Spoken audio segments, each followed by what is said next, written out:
Hi, hello, my name is Jess Bagnall and I'm an indie author. I will put links in the description below for my books. They are available on Amazon now. I have two more, Blood in the Mirror, which is a horror anthology. It's also available on paperback and ebook. And my next anthology, Secrets, is available next month. Pre-orders are available now.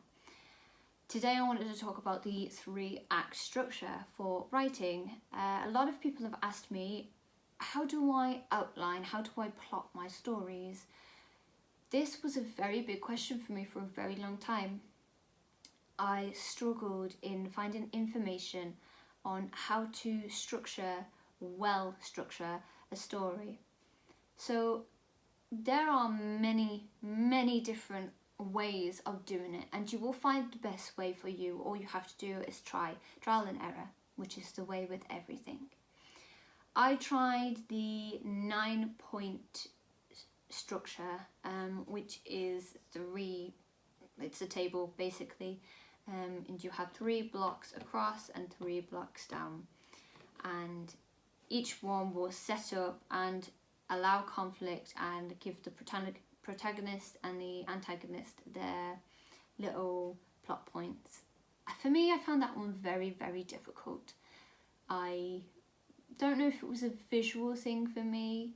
I tend to use spider diagrams now to plot out the basis of my stories. I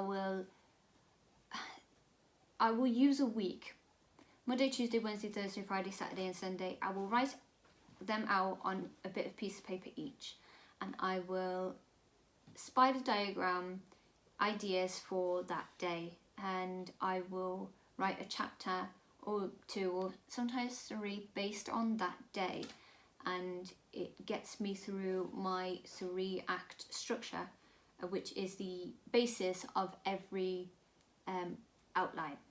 So you've got the Act 1, which is the setup, which would be the hook. So you have the introduction, you have the beginning, the inciting incident, and the second thoughts. So you bring in your main characters and you describe their life, everyday life, normal things happening. Then you have something that will change that, something where they'll have to make a big decision to change it, which is where the second thought comes in after their decision, which will be them trying to figure out whether they have made the right choice, and it just builds it up.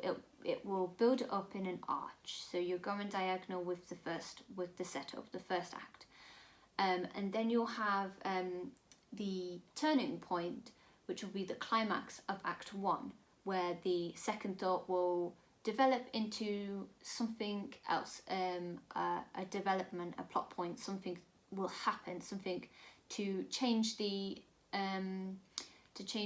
main character's life better or worse, depending on the type of story that you're writing. Act 2 is split into 2 parts usually. So we'll have Act 2 is the confrontation. So we'll have the obstacle. So after the climax, after their second thought will be their obstacle. That thing that they'll have to get, the hump basically. They'll have to get over this in order to develop their character development, in order to develop the story and move it on to the next stage. And after the first obstacle will be the second obstacle. Now you can put a plot point in between these, or you can just have 3 obstacles and 1 plot point between Act 2, or the midpoint, and then that would be the twist, the big reveal of a plot point, something that will change the main character's life where they can't ever go back to how they were. Then you'll have another obstacle to overcome that, and all of this is just character development and a way to move the story along to the last climax to better the story flow. Then you'll have a disaster where they decide whether they want to become a main antagonist or a main protagonist, because in some stories you can have a main character that was good develop and turn into the bad, but that's the disaster, and then there'll be the crisis, and then the climax of Act 2. So you'll have 3 major turning points. There'll be the climax of Act 1, the midpoint, the twist, and then you'll have the climax of Act 2. And then you'll have Act 3, which will be the resolution. And in between the last resolution, and it's usually where it starts to come downhill again, so you'll have that little arch. So we're up here at the climax, and then you'll kind of work out what the big incident is, that maybe they've figured out something that the protagonist has been hiding this entire time. It will be the big reveal to whatever story, like in Star Wars, it is Luke, I am your father, from Darth Vader. Then you have the wrap up, where you will basically tie off all of the loose ends, and then the end. So you have the hook, you have setup in Act 1, you have the turning point, the climax, and then you have Act 2, the resolution. Another turning point, then you have the climax of Act 2, and then you have the resolution. Sorry, the last one was confrontation. And then you have the climax of Act 3, the wrap up, and then end. So it should always come down in an arch. And the way that I would usually do this, like I've said, is in a spider diagram. So I'll have my sheets of paper laid out. I will always already have a story in my head that I want to row out on paper. And I usually get stuck between the confrontation and the resolution. Always have an amazing beginning.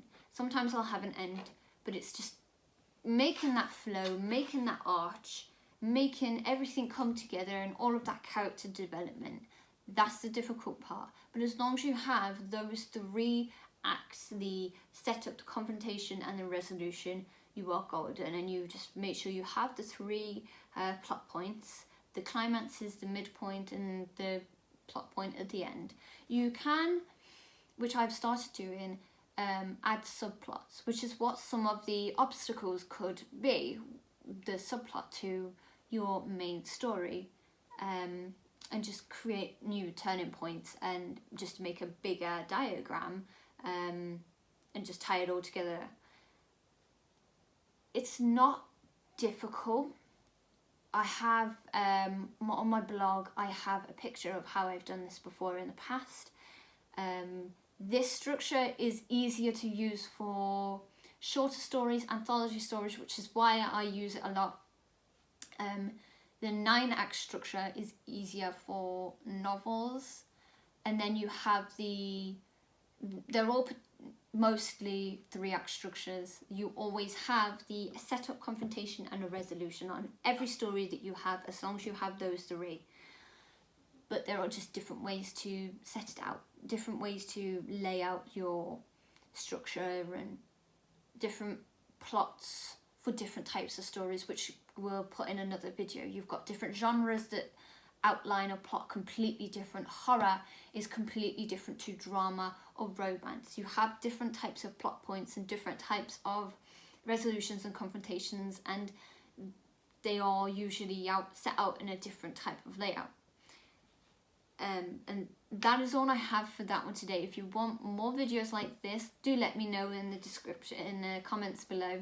Don't forget to subscribe, hit that bell button, follow me on Instagram, Twitter, and Facebook.